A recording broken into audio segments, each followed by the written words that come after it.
जय हिंद दोस्तों। दुनिया में जब भी कहीं से युद्ध की खबर आती है तो इसका असर शेयर बाजार पे सबसे गंदा पड़ता है। तेल की कीमत और शेयर बाजार भी इससे हिल जाते हैं। तेल और गैस किसी भी देश की रीढ़ की हड्डी होती है। सारी गाड़ियां तेल से चलेंगी, जितनी भी हमारे यहाँ लोकल गाड़ियां हैं या बाहर हैं। आपको सारा पता ही है, पेट्रोल डीजल इनके ऊपर चलती है। बिजली बनाने में भी तेल का बहुत ज्यादा योगदान होता है। कंपनियां चलाने में जो भी क्रूड ऑयल है या तेल है वो सब जगह यूज होता है। किसी भी प्रकार की फैक्ट्रियां ले लो, वहां पर कितना ज्यादा तेल यूज होगा। और सेना के लिए भी तेल की जरूरत है, उनके टैंक ले जाने के लिए, सामान उठाने के लिए, गाड़ियां चलाने के लिए। तो इसी पे चलता है सब कुछ।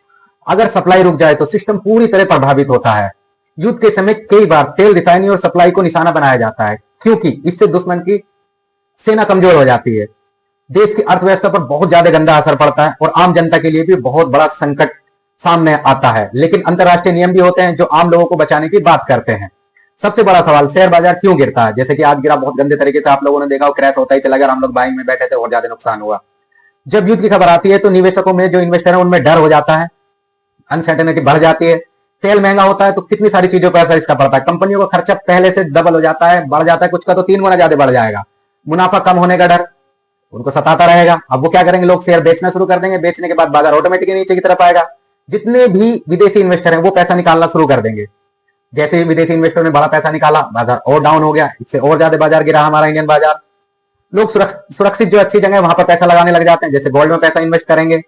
हमेशा बाजार गिरता क्यों है? इन सब चीजों से, ये सारे कारण थे। उसके बाद पर कुछ कंपनियां ऐसी हैं, जैसे रक्षा कंपनियां हुई, डिफेंस, इनके शेयर थोड़े बहुत बढ़ भी जाते हैं। पर अभी तक तो बहुत बुरा असर आ रहा है हमारे इंडेक्स पे, निफ्टी, बैंक निफ्टी पे, और सेंसेक्स भी क्रैश के पोजीशन पे ही था। इसका आम लोगों पर क्या असर पड़ता है, ये बहुत ज्यादा जरूरी है।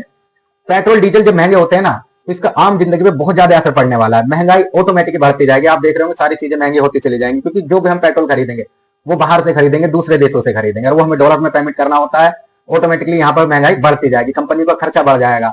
वो जो पेट्रोल खरीद के, तेल खरीद के इन्वेस्ट कर रहे हैं और अपनी चीजों को चला रहे हैं, मशीनों को चला रहे हैं, उनका इन्वेस्टमेंट ज्यादा बढ़ जाएगा। जब उनका खर्चा बढ़ेगा तो ऑटोमेटिक चीजें महंगी होती जाएंगी। निवेशकों को नुकसान होने लगता है। जैसे जैसे पैसा बढ़ेगा उनका नुकसान बढ़ता ही चला जाएगा। तो दोस्तों, आप समझ गए होंगे कि युद्ध, तेल और शेयर बाजार कैसे आपस में जुड़े हुए हैं। लिंक है सबका कहीं ना कहीं, तेल का इंडिया के साथ, शेयर बाजार के साथ, कंपनियों के साथ। अगर आपको ये जानकारी पसंद आई है तो वीडियो को शेयर करें दोस्त, लाइक भी करें, शेयर करें। बाकी जो लोग बाजार में काम कर रहे हैं उन्होंने देख लिया कंडीशन कितनी बुरी होती जा रही है। ईरान जो कर रहा है उसको मैं सही नहीं ठहराता, इसराइल जो कर रहा है उसे भी मैं सही नहीं ठहराता, अमेरिका को भी नहीं। अब प्रॉब्लम कहां आ रही है? इसराइल और ईरान और अमेरिका, ये दोनों मिलकर उसकी जितनी भी तेल की कंपनियां हैं, एनर्जी सोर्स हैं, उस पर बम गिरा रहे हैं, उसको क्रैश करने की कोशिश कर रहे हैं। उसके बदले वो भी रिवर्स में जवाब दे रहा है, रिप्लाई दे रहा है।